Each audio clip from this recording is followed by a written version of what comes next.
Heyo, welcome back to the Undrafted and Unqualified Fantasy Football Podcast. I'm Anthony. I'm here with Vinny, back on Zoom for today. But we should have a pretty simple, pretty fun, lighthearted episode for you guys today. And we get the season starting in just a couple days from when you guys will see this. It'll be a couple days out. So we're really excited for that. And we'll go over how the in-season podcast will go at the end of this one. But yeah, I'll let Vinny tell you what we're doing today. We'll do all that first. Yeah, so like Ant mentioned, with the season coming up, and kind of really we feel like we covered all, our rankings, hot takes, my guys, all like the good stuff of what you want to get in before the season and what we want to get out to you guys before the season starts. So we thought today would be a good opportunity to just kind of review some of our teams, and see teams that we drafted and see how strategies played out that we talked about. If we got some of our my guys, how early we reach for some of those my guys, just to see, kind of talk through how some teams played out and what we're going to be following throughout the season. So, yeah, that'll be cool to watch. And we do have a league that both of us are in together. So that'll be fun to talk about as well if we can get to it. Yeah, a legit league. So Yep. we're in actually two together, but one's, for fun. It was last minute, Yep. Yep. 16 team league. It's not worth talking about on here, but Yep. yeah, so we might be able to talk about the other one too. And then yeah, I think we'll probably have plenty of time. So we'll probably talk about some of our takes from earlier this offseason too and see, if we've changed our tune, where we're feeling with it, and be, open about how we're very unqualified to be doing this pod. So yeah, I mean, Yep. it'll be a fun episode, kind of just recapping the offseason almost. So, yeah, why don't we hop right into doing some of our teams? So we're first going to share each one of our teams in a 12 team full PPR redraft league. These are separate leagues, so we're not in the same league with these. But we're going to just go over each, kind of talk about how it went, what we like, if we got any my guys, et cetera, et cetera. So yeah. All right. This team for me, I had pick three. All right. And Bijan fell to me at three. I was pumped, dude. I took Bijan naturally. I took Bijan, and we mentioned it in the wide receiver rankings, right? There's the top 10 guys and kind of a tier break. All those top 10 guys went by the time it got back to me in round two. So I went Bucky Irving in the second. So I started running back, running back. I got Bijan and Bucky, and then I went Trey McBride in the third. So I didn't even have a receiver. Um, but here's my starting lineup, and we can go over each pick a little bit more. But then I'll do position by position as well. So at quarterback, I have Bo Nix. Running back, I have Bijan and Bucky. Receiver, I have DK Metcalf, George Pickens, and Jamison Williams. Tight end, I got Trey McBride. Defense kicker, we're not going to talk about here. Um, yeah, so that starting lineup just to start, like first of all, love it, right? As I mentioned, I didn't start the first three rounds. I didn't have a receiver, so I ended up going DK, who I just mentioned in my guys as that's one of my boys. I took him in the fourth as my wide receiver one, and I'm very happy with that. I think he's going to be very good. So I love that there. I ended up going Pickens in the fifth. It was I was in somewhat of a tough spot there where you're like in that group of wide receivers, you don't know exactly who to take. Um, and then yeah, I went Jamison Williams in the sixth, and I was pretty happy with that one too. So Pickens and Williams are both the number two on their team. But at the same time, I still like getting both of those guys, major upside pieces where I think Metcalf's going to be really steady. And then the first guy off the bench, I got Stephon Diggs. So far that wide receiver room is looking solid. If Diggs turns into a one, plug and play for maybe Pickens or JMO if they don't work out. But I'm loving those receivers. And then I got Bo in, let's see, I think the 10th out of 12 teams to get a quarterback. And I got Bo. Let me just scroll down a little bit. Um, in the ninth round, which is quite the value there. That's a good So deal. yeah, I had so through 7 rounds, Diggs was my seventh round pick. I think I went Jordan Mason in the eighth, and then I got Bo in the ninth. So, that's real nice there. So I'm really happy with the starting lineup. A little unconventional, but I got one of the top tier tight ends, two stud running backs. Bo Nix, I feel fine about. Um, yeah, and then for my bench, I wanted to back up Bo Nix. I don't like him enough to go into the season with him alone. So I took JJ McCarthy late. I like that pick. I'm okay with that. Running backs, backing up Bucky and Bijan. I took Jordan Mason. I took Jaden Blue, and then Trey Benson was sitting there, so I took Trey Benson. I'm like, all right, we've talked about this before. I'm not huge on getting a handcuff or anything, but he was just sitting there so late, it just seemed worth it to me. And then receivers, I ended up with the four I just mentioned, and I took Jaden Higgins late, who has a ton of upside, who could be the number two on his team in Houston.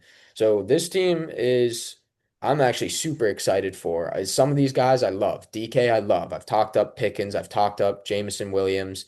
Bijan, you can't go wrong with. Bo Nix was a little unconventional for me. We really haven't talked about Bo Nix this offseason, but he was one of those quarterbacks where I felt this was a great spot to get him as the 10th quarterback off the board, the ninth round, and I backed him up with McCarthy.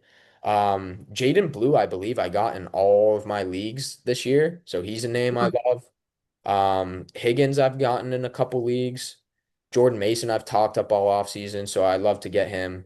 So yeah, it was a pretty fun draft. I'm happy with the team. So yeah, Yeah, no, I think it was like a perfect example of kind of trusting the board and trusting guys that you know will either be in a spot where you're willing to reach or be in their, regular ADP spot.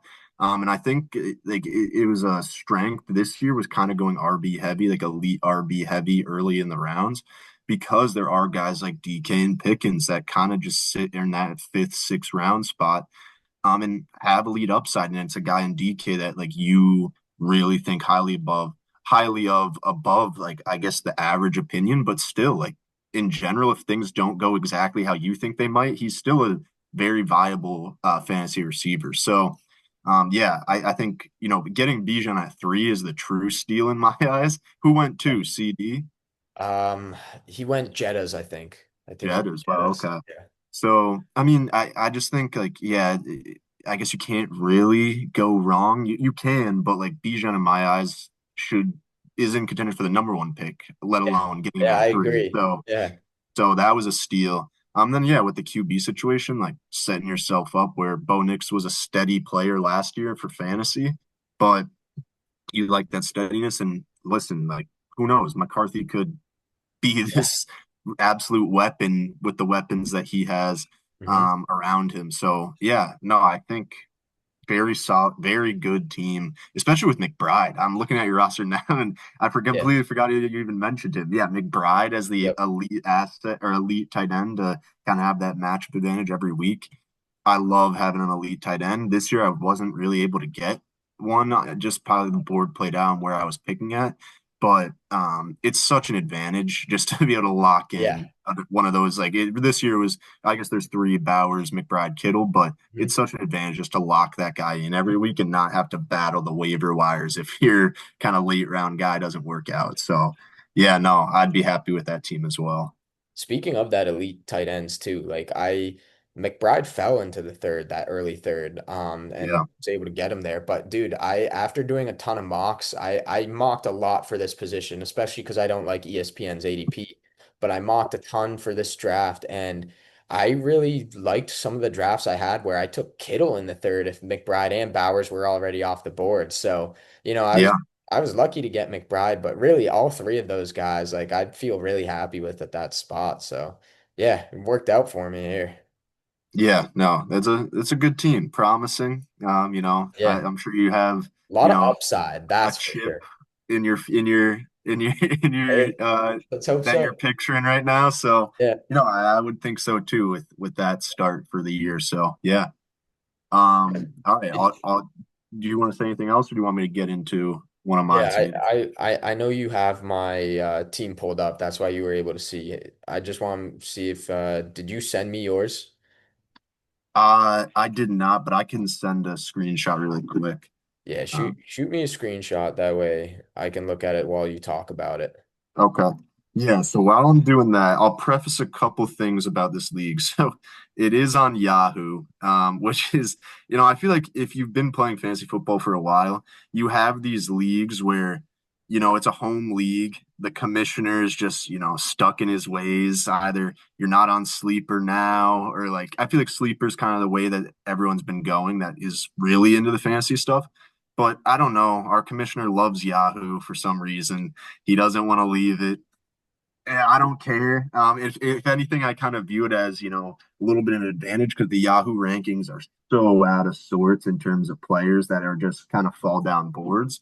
Mhm. So I kind of took advantage of it. And it's also a league where like people throw ADP out the window and they just kind of go get their guys. I've known these guys. So it was an interesting draft how it kind of played out. This was a bit, Jordan Mason went in the fourth round of this draft. So um, guys want That's their crazy. guys and they're willing to take shots. But so I'll just, so I had the 111 and I was very happy with C-Mac falling to me at the 111. I Mhm. felt that was a gift. Guys like Nico Collins, Ashton Genty went ahead of him, the picks right before him. Mhm. So I was going to be happy with Genty either way. That's who I was going to go with. He happened to take Genty over McCaffrey. So I was like, hey, no problem with me. I'll take McCaffrey all day. So then I had a few picks, or I had a pick coming up in the next couple. The guy ended up going HN and Derrick Henry, which I would have been happy with HN at my next pick, but Puka was sitting there for me. So, and that's kind of what I'm talking about with the Yahoo rankings. They had him ranked as like the 16th player. I don't think there's a board that like doesn't have him going in the first or like end of the first in a 12 team league. So Yeah. that was kind of like Yahoo gift for me in a way. I don't know, like I'm sure everyone knows who Puka Nakua is in that league, but he kind of just fell to me at my second pick in the second round, or my first pick in the second round. So those are my first two picks. I then went T. Higgins and Garrett Wilson. I will mention this is a three receiver league. We start three receivers. So in my eyes, I kind of value stocking up at that position and being able to have as many elite assets at receiver as possible just because you're starting three every week. You're not starting three running backs. You're not starting you're not starting two quarterbacks. It's three wide receivers. So I felt good about T. Higgins. He's a guy that I like a lot this year. And then Garrett Wilson in the fourth round kind of felt like a good value in terms of, making sure I stocked up on that receiver position with already having McCaffrey as my RB1. I then went, well, I'll just say the rest of the team at this point. I have Dak at quarterback, um, Puka, T. Higgins, Garrett Wilson, like I mentioned, McCaffrey. My RB2 is RJ Harvey. This might be a little bit of a controversial one because I don't know how many people view him as, confident RB2. In our last episode, I mentioned he's a my guy for me this year. So I'm more than happy with RJ Harvey as my RB2. I think he's an RB2 with a lot of upside. So just because of the positional advantage I'll have with McCaffrey on a weekly basis, I feel like it just allowed me to feel more confident about having RJ as my RB2. My tight end is Evan Ingram. And then in the flex, I have Jalen Warren. That part of my lineup, I'm not super excited about. I think, Jalen Warren did just get an extension with the Steelers. So it's not like it doesn't seem like a situation where Caleb Johnson's here. We're kicking Warren out the door. Like he's gonna have a role on this team. And I think the upside to that is it will most likely be a receiving role that he can rely on a consistent week to week basis, which makes him playable in fantasy. So I'm okay with that. And then my bench, I ended up going with Rashee Rice. I took him in the sixth round. And like I mentioned, kind of that receiver kind of dominant lineup setting of having to start three receivers. So in my eyes, I viewed it as, I have these three studs at receiver that can get me through week 6 and put up crazy points on a week to week basis, bearing any injury. And then I get Rashee Rice back week 6, who I can throw in the flex, or during bye weeks, I'm still starting three elite wide receivers every week. So that was kind of my thought process with Rashee Rice. And then my bench, I kind of went running back heavy to take some long shots. I went Zach Charbonnet, Trey Benson, Jerome Ford, and Woody Marks. And then I also picked up Luther Burden. So not much receiver depth right away, but like I said, you can't expect guys to get injured. They will happen, but studs like this, like I'm just hoping for these first 6 weeks I have a healthy, Puka Nacua, Garrett Wilson, and T. Higgins. So it's a team that like I think is very talented and can score a lot of points. And I got a lot of guys that I do like. So yeah, I'm confident in it. I do have a few worries about injuries with my team, especially with C Mac and Puka being my first two picks and both being pretty injury prone and having dealt with injuries in their career, especially C Mac. So that's something to watch. But I'm confident in the team. So we'll see what happens. Yeah, I think Puka's not as injury prone as we make him out to be. This dude's I always agree. playing. So, And he's it, only played 2 years, but like yeah, I know. but Yeah, I like this team a lot. I think Dak's a great quarterback. We've talked up Dak a lot. That's one of my guys. yeah, I like that you went the three studs early, Puka T, Garrett Wilson. I think all could be very good. CMC, what'd you say you had the 11? 11, Yeah, 111. that's a steal, dude. Like I'm in on CMC this year. Yep. Harvey, not bad. Ingram, solid. Warren, he's boring, but he should be decent. I like Charbonnet. I like Benson, right? I took Benson myself. Rice, I don't mind at all. I think the only thing I don't like is that you have just so much depth at running back that I don't think they're gonna find a way in. I'd just get rid of probably Woody Marks or Jerome Ford. Maybe wait week one, but I'd take a shot. I'd put all your chips in. I don't know if you play Fab or not, but if some guy like some receiver pops off and you can go get him and drop like if Woody Marks isn't playing, dude, Woody Marks is probably going to be a nobody. So, Yeah. I feel like my strategy with that is like because of the little bit of risk, even though I believe in him in RJ Harvey as my RB2, I just kind of went with some ambiguous backfields that like listen, I feel like every year there's an injury or some sort of breakout name that happens like week 1 through 4. And it's such an advantage if you roster that guy before it happens to just kind of have him and not have to battle anyone out. So in my mind, that's what I was kind of hoping for is like, listen, let's just see how the first 3 weeks play out and hope I'm healthy. And then maybe I'll find a diamond in the rough like Trey Benson before the season or before waivers even kick off. So yeah. that was a thought process there. Yeah, for sure. Um, yeah, and the CMC being injury prone. It's just scary with Rice being out 6 weeks. If anything Yeah. happens with those other three guys, the stud Yeah, receivers, you're it is. they're burden into your lineup. So it's like that's like we're hoping we hit on this. Whereas like maybe you go get some guy who's, he could actually play in your lineup because those running backs aren't going to make it into your lineup very often. Yeah.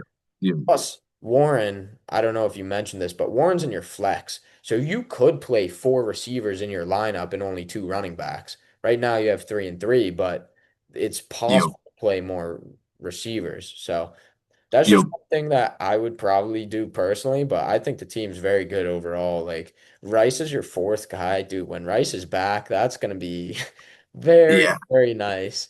Because And then at such an that point, it's advantage. like CMC and hopefully Harvey, but if not Harvey, maybe one of these other guys, and then you have Puka T, Garrett Wilson, and Rice in your lineup. Like that's disgusting.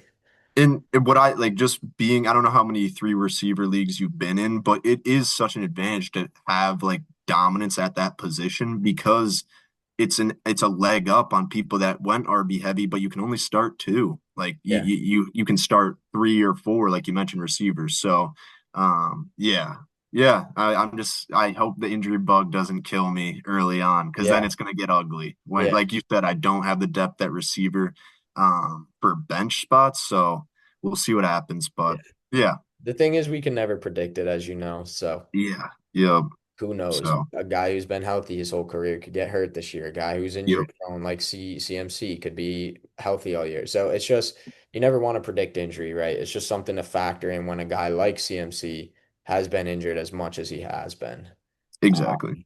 Yeah, why don't we talk about our 10 team league we're in together? So, Sure. first things first, this has been the league I have been in for about 8 years, maybe close to 10 years at this point, honestly. Um, Probably is actually year 10 for me because I remember having MVP Cam Newton in his QB1 season in my first year in this league. So it's been a minute I've been in this league. We had an opening, I got Vinny in the league. So that's a lot of fun that we can now play in this league together.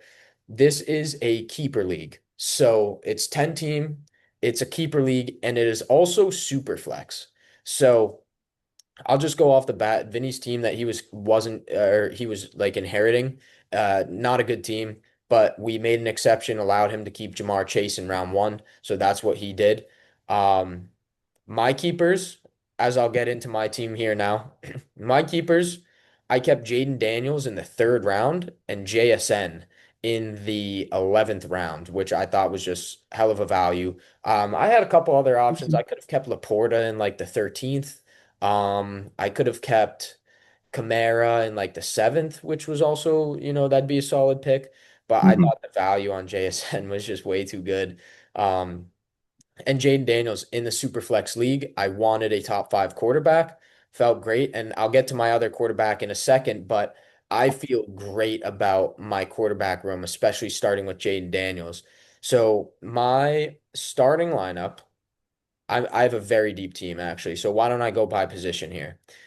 Quarterback, I have Jaden Daniels and I have Brock Purdy in my flex. Brock, again, similar to Bo Nix, this was not a guy I talked about this offseason, yet they have a very easy schedule. I think Brock Purdy's a good quarterback. He's got Kittle, he's got CMC, Ricky Pearsall.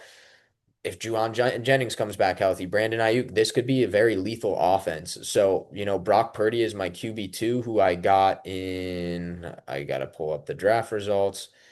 Uh, yeah, Brock Purdy, who I got in round five, I think is quite the deal there.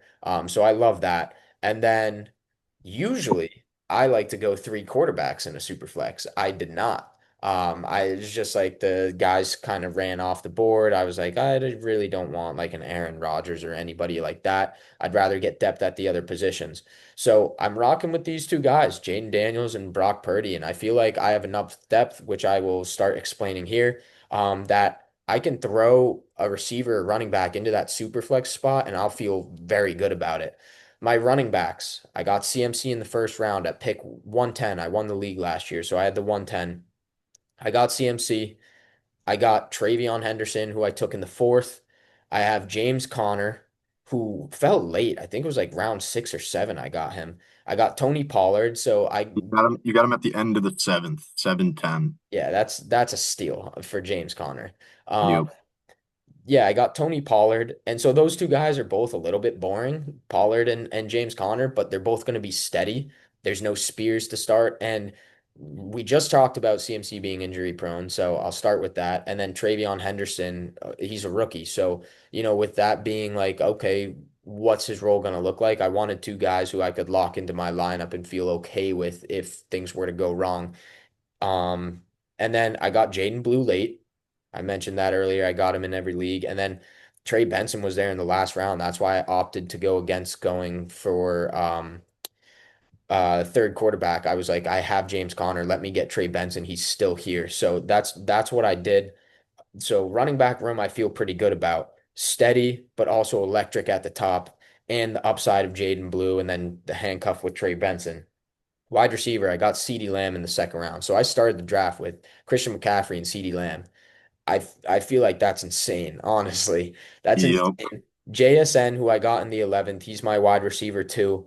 And then these guys aren't even starting for me, but I have Cortland Sutton, who I drafted as my second receiver in the draft. I got Roma Dunze, and then I also got Keon Coleman, which is a ton of upside there. So I'm loving this wide receiver room. Cortland Sutton's a startable wide receiver too, week in, week out, and he's currently on the bench for me, which is just ridiculous. And then at tight end, I ended up going late. I got Tucker Kraft. A lot of upside there. I feel like that's my weakest position, but I love this team. I think it's stacked. It's ridiculous.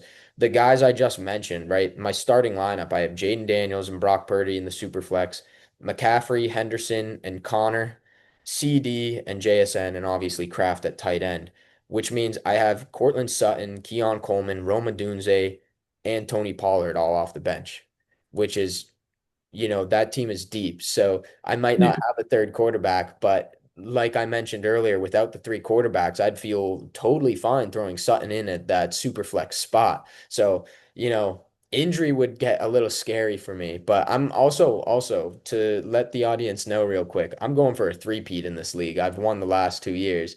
And Not so fast they're here, like, young. they're like, damn, Ant's got pick 110. He starts with CMC and CD. This is disgusting. And obviously Jaden Daniels in the third. So yeah, quite the team. I love every aspect of it. I'll be so honest with you. No, yeah. That it's a crazy roster. I think well, this was a first for me. I had never done a keeper draft before. I'm a big dynasty player. I have three dynasty teams, but it is different. Keeper's a lot different. I came to learn. But yeah, your team is loaded. I mean, there's really no holes. At all. I think Yeah, you like with the RB position. I love Travion. You sniped him I from me. did. I did. I should have never taken a shot in letting him try and get back to me, but so I deserve that. But yeah, Travion. But then you backed him up with some vets that are going to get volume with Connor and Pollard, and then the receiving room. CD stud. And to me, what I really realize is like the keepers are really what like, but it rewards good drafting in the past. So it's not, but like it's you doing a good job, but it's crazy. I mean, like the fact that you kept JSN in the 11th round is just such an advantage that you can be like, I'm going to draft certain positions that maybe other people I could reach on a few guys here that I like because of the fact that you just have a wide receiver one sitting in the 11th round. Yeah, And yeah, especially Jaden Daniels, who's like probably in Superflex a consensus top five pick. Like you got him in the third round. So that's mhm, just props to good drafting in past years. But yeah, it really set you up to just draft this loaded squad. But so it's going to be hard to compete against this three-peat this year. Um, yeah. and with that, I'll just get into my team really quick. Yeah, real quick though, just to touch upon that drafting piece, when it comes to keeper leagues, it's really a redraft. If you hit Mhm. on picks, you hit on picks. Like, let's see. One guy kept Drake London in the sixth and Terry in the seventh, and Drake London, that's a steal for where Drake London is. Yeah, You never crazy. know. Like Chase Brown was a late pick last year. He got him in the 10th. Would I say that's good drafting? I don't know. I don't think the fantasy community was like, oh, Chase Brown's going to be amazing. It was the True. same thing with JSN. I don't think JSN was like, this guy's going to be an amazing pick. Um, Bowers, he got to keep in the fifth because he drafted him in the sixth the year prior. So, you just never know. Like you got to treat it like a redraft league, honestly. And then, whatever hits and whatever works as a value going into the next year, those are the guys you can end up keeping. Um, so yeah, you can't play it and say like, oh, I'm drafting this guy because he's Yeah. and I'm gonna keep him. You have to really treat it like a redraft and just based on value going into the next year, that's how you decide who to keep and where to keep them. So I just wanted to say that real quick with the keepers. And then you mentioned that Travion, you shouldn't have let try and get back to you, but I took Travion at the 401 in a 10-team league. You would have had to taken him at the 3-7. So it would have been very, very early to take Travion. But again, that's to your point. If you really, really want a guy, taking him in the third in a 10-team league, you might have to. Yeah, well, so that's what I was going to start off by saying is, like I said, it was my first time with a keeper draft, and I think what I failed to realize is that it does kind of change the way you look at the board. Like like you said, it was the 307, but at the same time, the guys going around, or sorry, the 407 or the 44 that I passed on him. No, I'm bugging. The 307 that I passed on him, Yeah. and I T. Higgins. But at that point, the RBs going around with Travion were Chuba Hubbard, Alvin Kamara, and James Cook. That's who you took Mhm. Travion over. In my eyes, like, yeah, that seems like a little bit of a reach, but the keepers really like this is where the unqualified part comes in for me, Right. is the keepers really kind of messed with me because of the fact that while it is the third round, there's like players on the board that aren't available, so it just bumps guys up into a round, the round that they might not normally be in. You know what I mean? So Yep. I think that's where it took me a little bit to process is like you said, I literally thought I was like, I saw Travion there, but I was like, that feels early, even though I really like him. But in reality, it wasn't. Like it Yeah. really wouldn't have been crazy early. Just Right. because of the fact that there's like 10 plus players in later rounds that are being kept at that pick and there won't be a pick. So that was something that like now that I've seen it, I kind of understand for future drafts, but it was a cool experience to like try one and get it under my belt, but I definitely learned a few things that like I wish I Yeah. did differently. Yeah, I mean, this is a perfect example of play the board, right? Yeah. Sometimes you can't Yep. look at it and be like, oh, this is, is he a value here? Like, you just got to play the board in that instant. Like, does your league go running back heavy very early? Well, okay, well, then maybe you go receiver instead because a stud Yep. sit, whatever it may be, play the board. But just to read off a couple of names that were off the board because they were kept late was like Kyron Williams, Chase Brown, Devon Achane, Bucky Irving. So, that's exactly what we're saying here is these guys are being kept later. And the 401 even feels early for Travion, but it's really not based on the fact that four guys are already gone, and then you have another eight, nine, 10 that were off the board. So 14 total running backs were already off the board at that point by the time it got up to you at the 307. Yep. So that's just a good example right there of like, playing the board and just seeing who's still available and going off of that versus like, ooh, where are they supposed to go in a draft? Exactly. So yeah, I think it was cool to kind of experience that, but I'll get into my team here. So, like Ant mentioned, I got to keep Jamar Chase at the 107, which I guess is a little bit of a steal, but for super flex, like not crazy amount of value that I'm getting, maybe a couple picks earlier than he usually would or later than he usually would go. But Jamar Chase there didn't have a first round pick. I then got to the 204 and I took Malik Neighbors, who was on the board. I felt like that was really good value Great to value. pair. He's a guy that I like a lot. I know we both do, but having him and Jamar as my two wide receivers, I can't imagine. I haven't really looked at the other teams, but I can't imagine there's a receiving room that's better than that in the league. Um, at the 307, like we just mentioned, this is an interesting pick. I caught a little bit of flack for it from the rest of the league, but was a situation where I looked at my board or not my board, but I looked at the board and this player was just standing out to me as like someone that I had ranked a lot higher than guys that were getting picked before him. And it just kind of felt that he started to fall. And I was considering Travion, but I knew this guy wouldn't make it back if I had let him go. So I took T. Higgins. And you might be saying you already have Jamar Chase. That's very true. And I did consider this beforehand. But in my mind, this is a guy that I had in 10 in my rankings for receiver. I think you did as well. We had him consensus number 10 in our He was somewhere around there for sure. yeah. So this is a wide receiver one that we are ranking, and for the most part, the fantasy community views him that way. So I thought about it for a second. I was like, you know what? Why am I going to handicap my team and like take a lesser value player to me just because I have Jamar Chase? In my eyes, this is kind of the only duo you can do this with in fantasy and feel confident on a week to week base that like both of these guys could drop 25 plus and like it wouldn't really be that much of a surprise.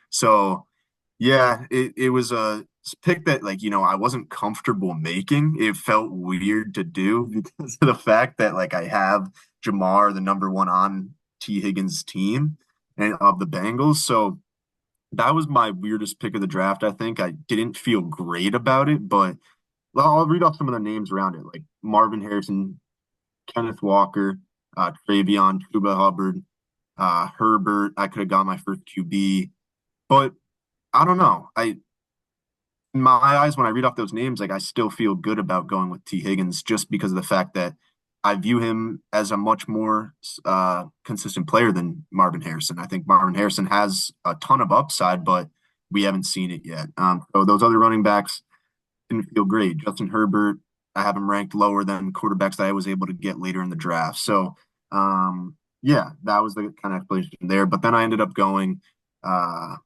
Alvin Kamara at the 4-4. Then I got Kyler Murray, Jordan Love, went back to back quarterback, which I feel good about. I got Kyler in the fifth and Jordan Love in the sixth. Um, I felt that was good value, and I kind of knocked out the quarterback position for my team in a super flex league. And then I went Tyler Warren in the seventh, which and I had to kind of snipe him. Yeah, his guy Yeah. coming up on his pick and a few picks. So he took Travion. I had to take Warren from him. And then Mhm. I went David Montgomery, who is my RB2, which I don't love. And also Kamara is my RB1, which I don't know how I feel about that. So yeah, we'll see how that plays out. But then I did go with JJ McCarthy as my third quarterback.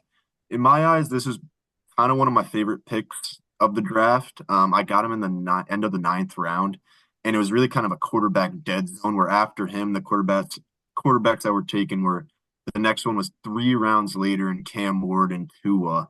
Mhm. So like in my eyes, I kind of got like somewhat of a value where I think we would both agree that we'd rather have JJ McCarthy over Cam Ward and Tua just because of that offense that he's in and Kevin O'Connell. So listen, I kind of I'm flexible at the quarterback position now, which makes me feel good in a super flex league.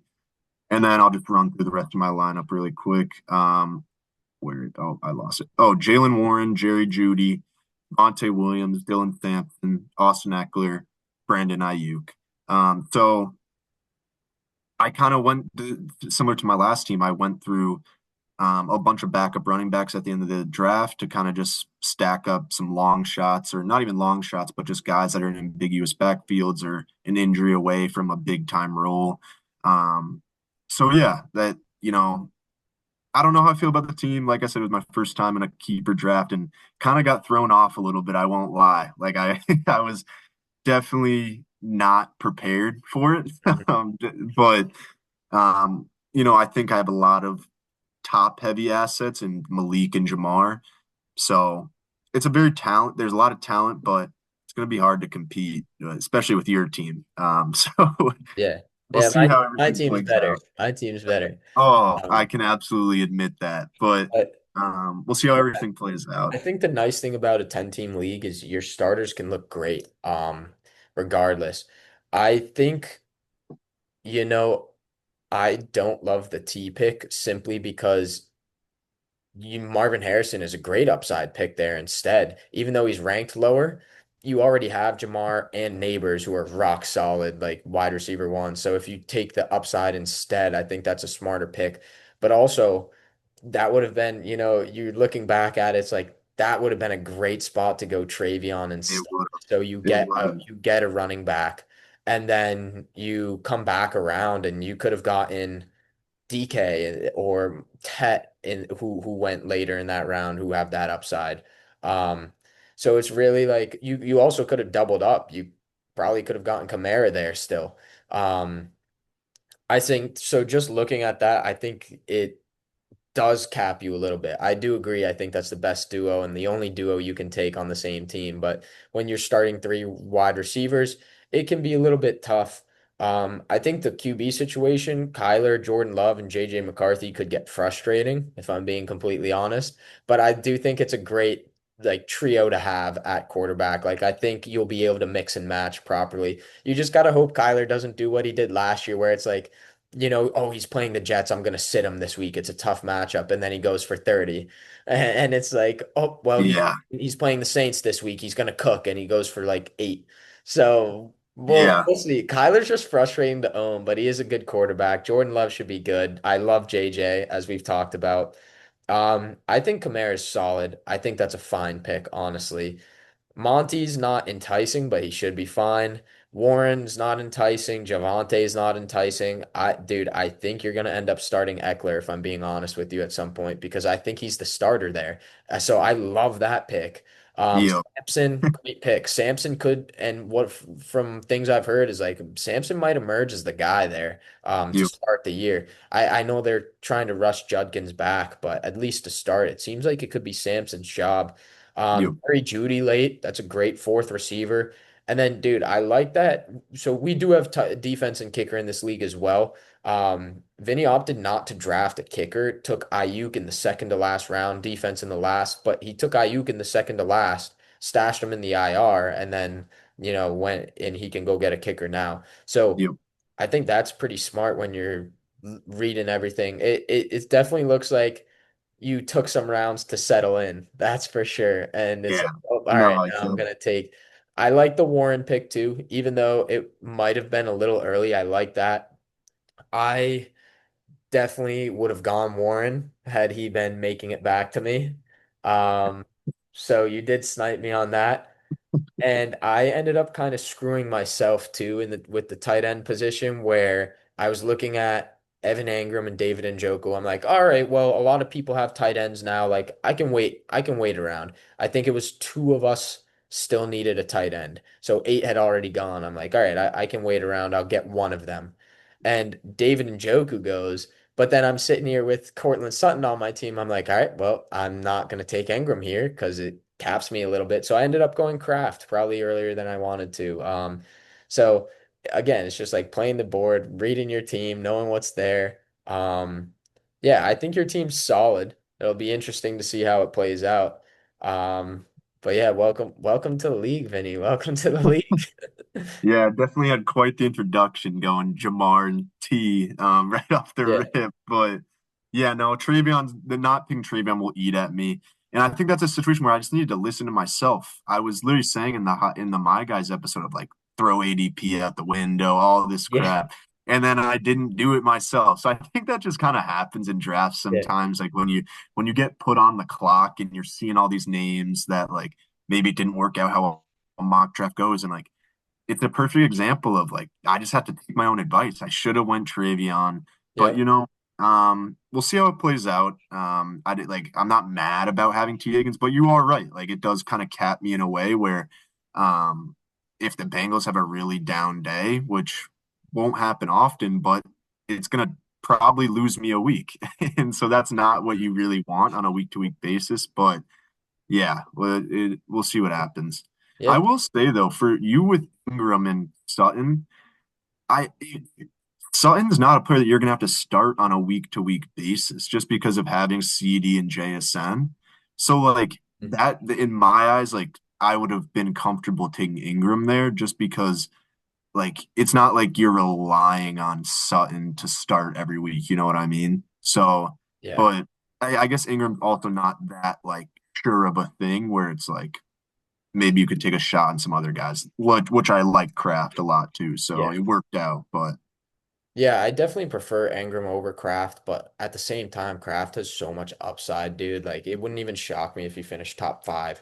Engram, yeah, it's like it's just I don't want to invest that much into the Broncos offense. So I was like, Sutton for me most weeks is either going to be a flex or something. Like my team's deep, so you're right. There's going to be weeks I don't even play him. And at least for the time being, I think James Conner's going to start in the flex just based on matchups. But if maybe that means like what if Travion doesn't work out as much as everyone's hoping and they run Ramondre into the ground a little bit too? It's like, okay, well, James Conner becomes my RB2 then. Maybe I sit Henderson for the time being and then Sutton's in the flex. So it was just more reading the fact, especially because I drafted Sutton as my wide receiver too. Even though I had JSN as a keeper, I drafted Sutton a lot higher. yeah, So I was keeping that in mind really too. But you do have a point there. yeah. I'm also just looking at this board, a point like oh Doomsday, and then at the end of the ninth, like that's a value right there. Dude, if I he think it's just a situation where, like, if he steals that, it's a very likely situation that he could be the wide receiver one there, Yeah, and then you just oh, got him in. I think he will be, dude. Based on like them putting DJ Moore in the backfield and seeing if he can run reps at running back, they don't know what to do with him. They want it to be a Dunze. So Yeah, yeah, no, that's a good value there. yeah. We have about couple minutes here, and I think we just blitz through some of our takes from earlier this offseason, and we can see if our tune has changed, and we just say, and when I say blitz, I mean like we'll blitz through them. But yeah, so for our values at quarterback, I had Dak Prescott. I think we're both still in agreement with that being a great value. At quarterback, you had Herbert. Has your tune changed at all with Herbert? You mean in terms of like va value now? Sure, yeah. I don't think so. I really don't. I think even he's probably gone down in ADP overall, I would have Probably. to guess. So I He's think, boring too. yeah, it's boring, but they're getting weapons to help him out. So, Yeah. Yeah, I don't mind that at all. I had Tony Pollard as a running back value. I'm very on board with that still. Um, Chuba Hubbard you had as a running back value. I think we've both maybe cooled off just a little bit, but I still think, Chuba's going to be a great player. you, Uh, yeah, no, I'm still on Chuba, but Yeah, for sure. Wide receiver, I had Juwan Jennings. I have completely switched to Pearsall just with the injury and the contract situation. And I know you were on Pearsall from the start. So this is why this is a fun little thing to do here because it's like you're you, always on Pearsall. I was on Jennings, and then based on how the offseason went, it was very easy to switch to Pearsall. And if you still haven't, what are you doing? yep. Wide receiver, you had Worthy. Where are you at with Worthy? I still feel good about him, especially with the Rice suspension. He's gonna get 6 weeks of being the wide receiver one. So we'll see like what that looks like. We kind of got a taste of it at the end of the season. So yeah, no, I'm still in on him. I'm not really sure of what his ADP shifted to with the Rasheed Rice like suspension. So I can't speak of if he's still a value, but Still in. I'm still Yeah. still in on Worthy completely. Cool. Tight end, I had Ingram as a value. I wouldn't say I necessarily view him as a value anymore, just because I think I'm more in line with him at his ADP. But yeah, I think he's still a solid pick. You, You had Tucker Craft as a value, which I think I can get on board with now. And again, changing throughout the course of the offseason. This is why I wanted to do this. I was off on Craft. I was like, I just don't see it. I don't see it. I mean, it really seems like he could be possibly even the number one receiving option on this team. So I like Kraft as a value. I drafted him in the team I just described to you guys. So yeah, I like that pick still. yeah, I like Kraft still. I don't know about number one, like I guess in terms of upside, and I know that's not where you're saying, but like in Mhm. terms of consistency, yeah, he's gonna be efficient. Yeah, for sure. I think it's him and Golden in my eyes are kind of the two receiving options there. Yep. All right, let's look at some of the busts we had. So, my quarterback bust was Mahomes. I'm still on board with that. Quarterback, you had Baker. Yeah, I don't know. I feel like maybe I've changed my tune a little bit. I think, just got to give Baker credit for what he's done the past couple of years, but we'll see what happens with Yeah, the receiving room kind of already being banged up with Godwin not starting. But the Emeka Egbuka hype is crazy, so he might yeah, just get another Godwin right away. yep, for sure. I had Gibbs as a bust. I'm not in with that as a bust anymore. I think Gibbs his upside is just so high. I do think people think he has a little bit higher floor than he does. I know the receiving upside's there. Um, and he was still not a guy I drafted anywhere, but definitely wouldn't consider him a bust still. And I know it was a crazy, outlandish thing to do in the first place. That's why we're unqualified over here. Yeah, Joe Mixon, I think you nailed it with that pick. And little did we know about this whole injury situation, but Yeah. you nailed that, dude. Yeah, that was before, injuries even happened. I think like the night we filmed that episode, the Nick Chubb news came out that they signed him. So Yeah, something like I that. but yeah, no, definitely still completely out on Mixon, like is the whole fantasy community. So Yeah, definitely. Wide receiver, I had a Dunze, but just like I mentioned, it's changed. It doesn't look like DJ Moore is really the alpha there anymore. It could be a Dunze. So definitely not a bust. I drafted him. So Yep. I've changed there. You had Terry. I Yeah, I feel like I feel okay about Terry now. yeah. Just be this extension helps a lot in the I think he's just still Jaden's guy. So yeah, I still don't know if I'd pick him at this point. It was in the third round. I think he's Mhm. kind of maybe dropped ADP a little bit at this point. So Mhm. yeah, no, I don't really view him as a bust anymore. Yeah. Um, I had Mark Andrews. Definitely still view him as a bust, unfortunately. You had John Smith, which was as a Dolphin. This was before he got traded to Pittsburgh. So I honestly, you could say you already hit on this pick based on it getting traded to a crowded room, but We'll see. also all of this still has to play out for us to be right. Yeah, Let's just exactly. let's also mention that real quick.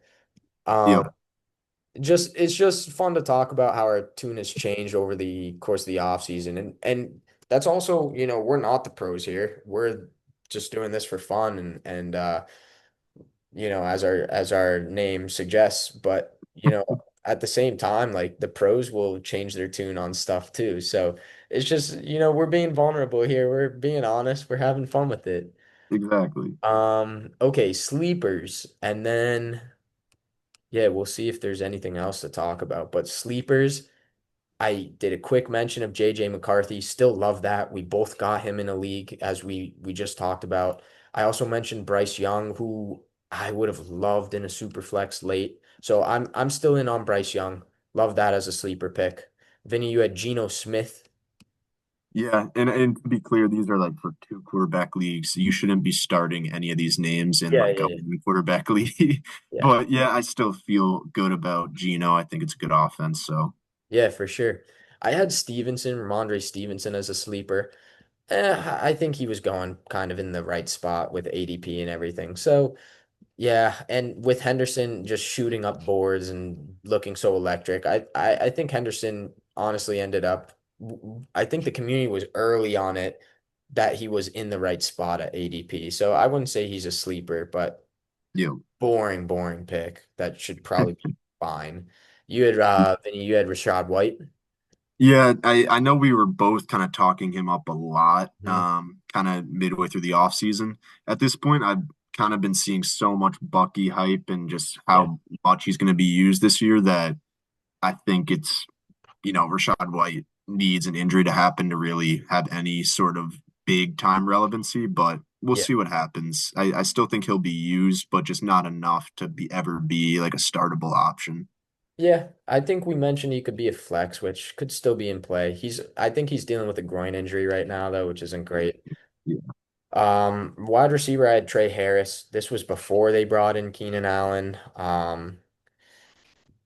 Yeah, as a rookie, I think it's always fine to take a shot on a rookie. I still like the prospect of Trey Harris, but probably wouldn't consider him like a sleeper that I'm going after, like I was earlier this offseason.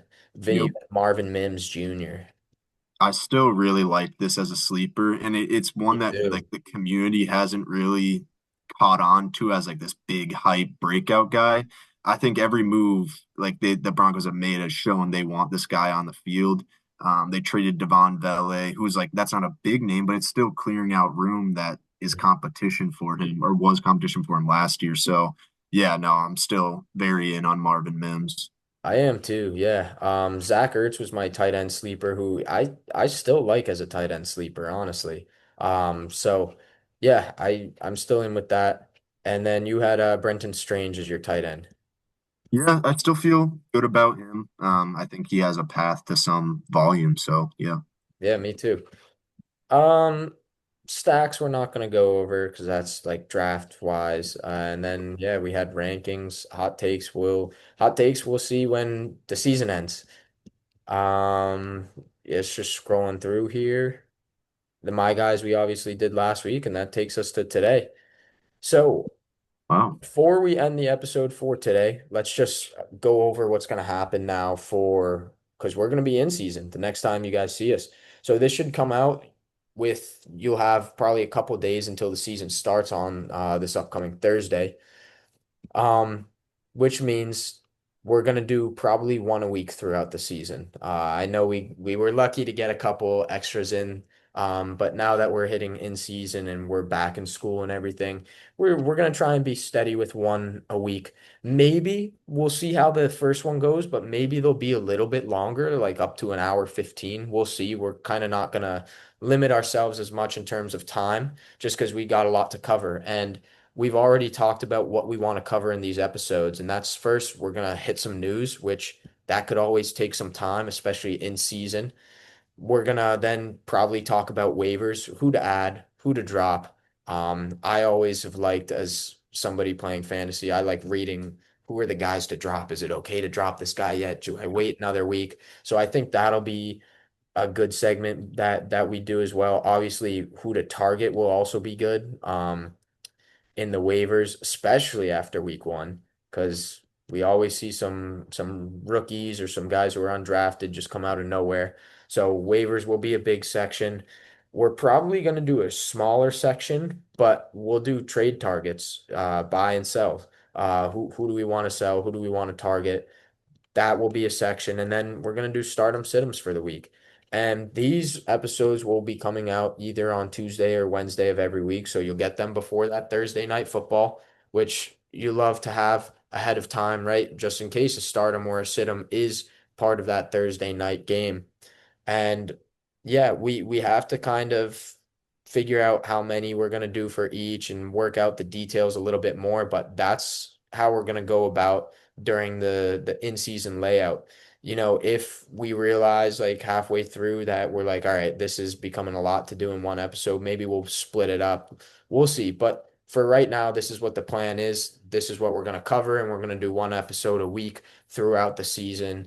So the two of us over here, I can certainly speak for the both of us. We're super excited for the season to start, hyped to get into it. We've gone through a whole summer, man. This has been a lot of fun. This is episode 21, which is Yeah. crazy to think about, that we've actually done all of these. And hopefully some of you are tuning in. I think I'm going to post about it. So hopefully some of you are coming from my Instagram or wherever, and we'll see if we can keep expanding. But yeah, for all of you who have been watching too, we appreciate you. Super excited to get into football finally. And yeah, this has been a fun episode. Uh, Yeah. anything to add real quick? No, yeah, absolutely excited. And I think it's just been fun to like, I think it's gotten me even more into fantasy football, which I didn't even know was possible because that's just my weekends is just watching football for Yeah. 10 hours. So, but yeah, now it's kind of something that we have something on the line a little bit of like some takes that may or may not play out. So super excited to just get this season underway. Eagles Cowboys Thursday night in a Yep. couple of days, and yeah, definitely going to be watching all of that. So super excited. Yep. And I didn't mention this already, but a lot of these in season ones episodes that we do, most, if not all, should be in person.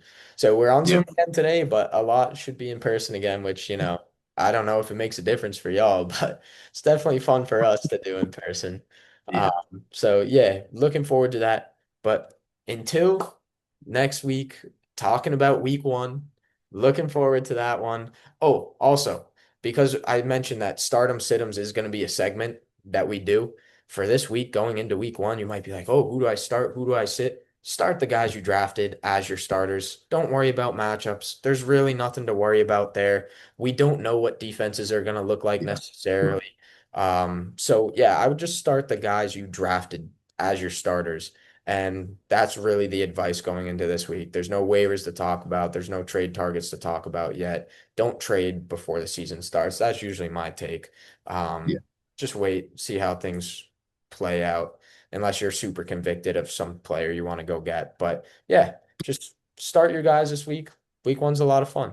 But we'll see you guys to talk about week one and week two after we watch some football. So thank you guys for tuning in.